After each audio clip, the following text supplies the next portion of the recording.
This week on the West Block, an unprecedented delegation from Canada's Inuit, Métis and First Nations communities travels to the Vatican, and a historic apology. And I want to say to you with all my heart, I am very sorry.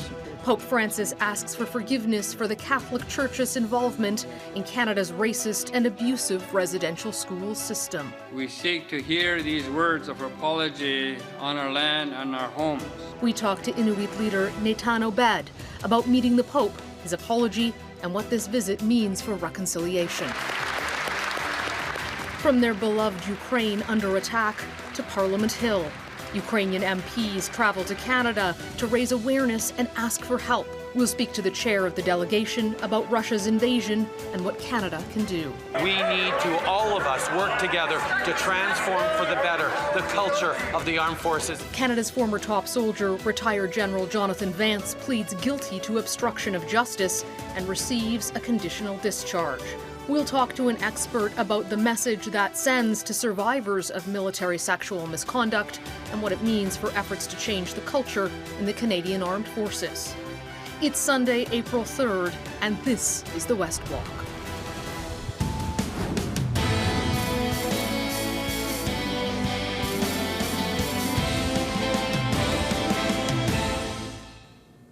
Hello, it's so nice to be back with you here on the West Block after reporting from Latvia, Ukraine, and Moldova. I'm Mercedes Stephenson. Welcome to the show. A historic apology from the Pope that was decades in the making, delivered at last. This moment, I think, reflects that the determination and the courage of many that kept up the fight over the years. That was former national chief and residential school survivor Phil Fontaine. He led the first Indigenous delegation to the Vatican back in 2009. The Pope's acknowledgement of the trauma caused by the church-run residential schools and his declaration to come to Canada came at the end of an emotional week for the Inuit, Métis, and First Nations delegates. For more on the significance of the Pope's apology, I'm joined by Natan Obed, president of the Inuit Tapiritt Kanatami. Thank you so much for making time for us today, Natan. Can you tell us what this experience of receiving the apology and the request for forgiveness from the Pope was like for you personally? I've spent my career working for Inuit in various different roles, but from the residential school perspective, so many Inuit are affected by either having attended residential schools or being intergenerational survivors of residential schools, meaning their parents or their caregivers went to schools. There's so much trauma and so much hurt that has been generated from these schools. And in the Catholic Church's case, they have chosen not to apologize for now almost 15 years after the Indian Residential School Settlement Agreement was finalized. And then in keeping with that time frame, it was 2008 when the Canadian government apologized to Indigenous peoples in Canada for residential schools. So this is long overdue. And then in the moment, I had great respect for Pope Francis in that he must have taken a personal role in ensuring that the apology happened, and also the way in which he delivered it, which was very empathetic and very thoughtful. Natan, as you're saying, an emotional and a historic apology, but they're words, and there are so many actions that need to be taken. What do those actions need to look like? First and foremost, we call upon the Catholic Church to immediately provide the $25 million that was part of the Indian Residential School Settlement Agreement that ordered the Catholic Church to pay as restitution to First Nations, Inuit, and Métis residential schools, First Nations and Inuit residential school survivors. We also call on the Catholic Church to do all that it can to implement not only the Indian Residential School Settlement Agreement, but also the Truth and Reconciliation Commission's calls to action. We still hope that the Pope will come to Canada and apologize as per Call to Action 58, to Indigenous peoples in Canada. We also hope that the Catholic Church will work with us so that any records that they have associated with the running of residential schools are made public or made available to anyone who may be able to use them in a path towards healing. We also have called very clearly for the Pope himself to speak with Johannes Revoir, who is a Catholic oblate who is wanted in Canada for charges of sexual abuse, and we would like to see him extradited from France, and we believe that the Pope can play an instrumental role personally in intervening on this case to see justice done for the victims. I know that's a very important case in your community and for so many Canadians, with the request that that priest, Johann Revoir, be brought back to Canada to face these allegations against him, which are extremely serious, of sexual abuse. When you are looking at the Pope coming to Canada to deliver an apology here on Indigenous land in Canada, what do you think that visit needs to look like? We need to organize it with the Canadian Council of Catholic Bishops and the Vatican so that we are all on the same page on how this visit will unfold. Pope Francis joked with us in his private meeting with Inuit about he would love to come and visit us, but not in the winter. And fair enough. Italy is not the same as Inuit Nunangat when it comes to weather, and so I could see how he would be hesitant to come at -40. So we do hope that he is able to visit one of our communities in Inuit Nunangat as part of the larger visit to Canada, which will, I'm sure, involve going to First Nations and Métis communities as well.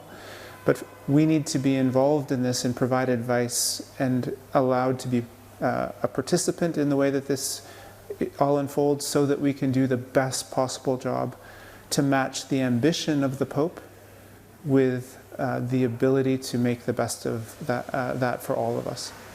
Natan, Inuit voices have often been left out of discussions about reconciliation. Do you think that that's changing and the voices of your communities are now going to be heard and more prominent in this discussion? I think we live in a time where there is now an understanding of First Nations, Inuit, and Métis instead of just a broad understanding that there are Indigenous peoples in Canada. We have such a different colonial history. We also have a different relationship with the Government of Canada, whether it be through legislation or through federal government policy. So a distinctions-based approach is necessary to ensure that our voices are understood and heard in the largest conversations that happen in this country about Indigenous peoples. I think the more that I'm on the air talking to you about Inuit, the more that Canadians understand the difference as well. Not very many Canadians have been to Inuit Nunangat, and people know that there are Inuit who live in the Arctic, but really how we fit into this country and how we fit into reconciliation, also the ways in which we fit into the horrific record of residential schools and also in the work that we are doing with the church.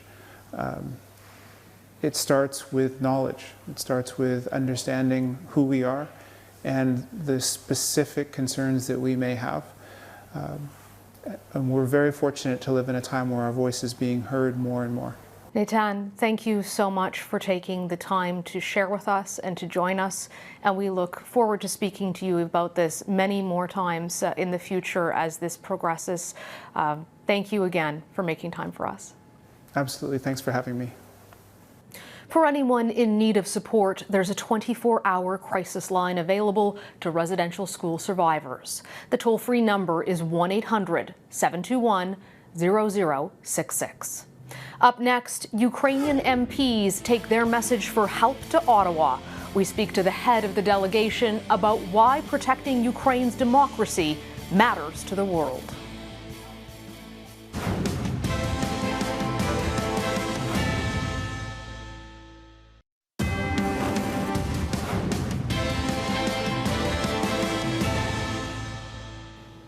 A delegation of Ukrainian MPs have left their country behind, which is under siege, in order to travel here to North America with an urgent message for Ottawa and Washington.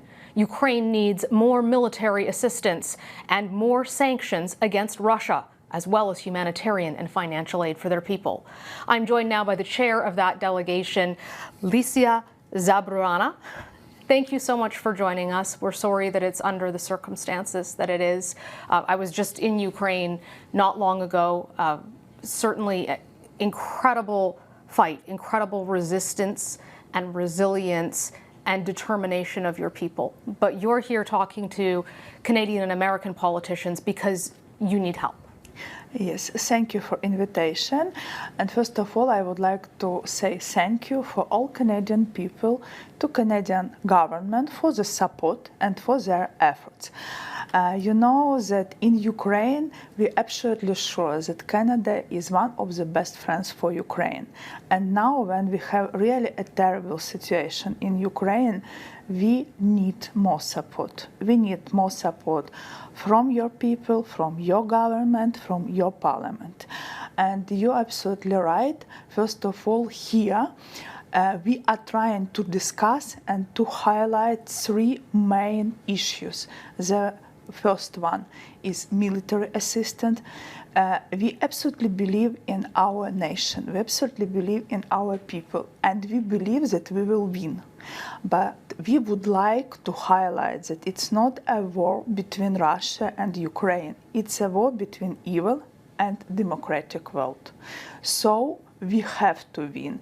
And I'm sure that with the Canadian support, Ukraine will be a symbol of victory in this struggle. The next one, we need more Russian sanctions. We highly appreciate that Canada is brave in this question, and we know that Canada started in the world with Russian sanctions, but we need more. We need strong sanctions. And the last one, we're also looking for new financial instruments for Ukraine, because from the beginning of the war, now we have more than 550 billions of financial losses. Lesia, I know you just left Kyiv a few days ago, and we were talking before the show. Your husband and your daughter are still there. What does it feel like being here to deliver this message? And do you feel that Canadians and Americans in the world are listening to you? You know, it was a big challenge for all of us to leave our country, to leave our people, and first of all, our family, and to go to North America. But we are the members of parliament. We have a duty. We represent our people. We have to advocate our national interest. And when we come back, we have to answer our people what we do for the victory. And frankly speaking, we try to do everything only in a rational manner, because it's impossible if you are trying to feel something, you couldn't do anything. So we know what we need to do and what we must do, and we are trying to be very responsibility in this. Your strength is so admirable and incredible, and we saw that over and over again when I was in Ukraine. Just amazing willingness to fight and bravery and courage. I've been asked over and over again by Canadians, they want to know what can they do to help Ukrainians. What would you say to our viewers at home about what they can do to help your people in Ukraine? What we would kindly ask all Canadian people, you have a representative democracy in your country, so please push your government, push your parliament, because now Ukraine needs actions. We don't need a long conversation, negotiations. We need actions. And Canadian people can push their government to act. What do you think comes next for Ukraine? People have speculated over whether Vladimir Putin will back down, over whether he will become more aggressive and bomb civilian areas more as he's losing this war and in a stalemate with the Ukrainians. What are you expecting as a Ukrainian leader to happen in your country next? You know, a lot of people ask us about peace talks. And I can say only one thing. We haven't any peace talks. You know, we don't believe Putin absolutely. We will be successful in any negotiation if we will be strong. And we can be strong only if we will have military assistance. And only after this, we will do what we have to do. We have to kick out him from any inch of our territory. And we have to stop together Putin in Ukraine, because we're absolutely sure, and all democratic leaders also know that if we will not stop him in Ukraine, the next will be other European countries. And actually, of course, it's difficult to understand, but actually the Third World War started. And we have to stop Putin just now. Lesia, a dire warning, and one I'm sure many Canadians are listening to. Thank you for joining us today. Please have a safe journey back home, and our best wishes to your family. Thank you. Thank you. Up next, a guilty plea but no criminal record. What message does retired General Jonathan Vance's verdict send to the victims of military sexual misconduct?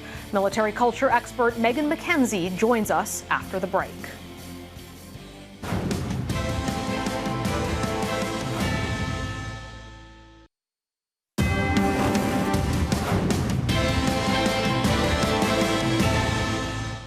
Canada's former top soldier, General Jonathan Vance, pleaded guilty last week to obstructing justice.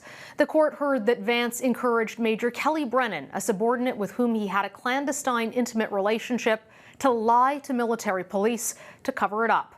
Global News has obtained a copy of Brennan's victim impact statement, which was not read in full in court.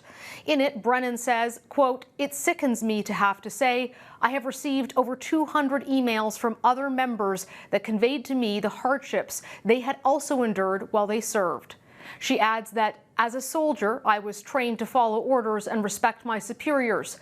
To find myself in a position where my superior was abusing his power and using his authority to intimidate and silence me was a complete betrayal of everything I respected in the military." As part of his conditional discharge, Vance must serve 12 months of probation and complete 80 hours of community service. If he complies with those terms, he won't receive a criminal record. That raises questions on what justice looks like as military sexual assault cases enter the civilian system. Joining us now to talk about this is Simon Fraser University's MacKenzie. Megan, thank you so much for joining us today. You had a chance to see what was said in court.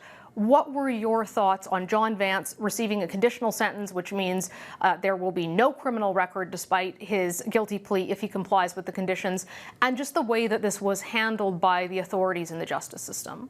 I mean, I think it's just devastating. It's devastating I'm devastated for victims. I'm devastated for all of those that were hopeful that the past year was going to be sort of a watershed moment. This was the most high-profile case in a year when we had case after case of senior leaders being faced with allegations of sexual misconduct. So to have this culminate in a court hearing where essentially the judge and Vance's colleagues congratulated him for his service and focused on the burden that these charges have been for him. And as you said, that the victim statement wasn't even read, I think is just so disappointing. We also know that the Crown told us that he suggested Kelly Brennan change parts of that statement. She did. He says that she agreed to that. Obviously, that was interesting too, considering the fact that it was not read aloud in court.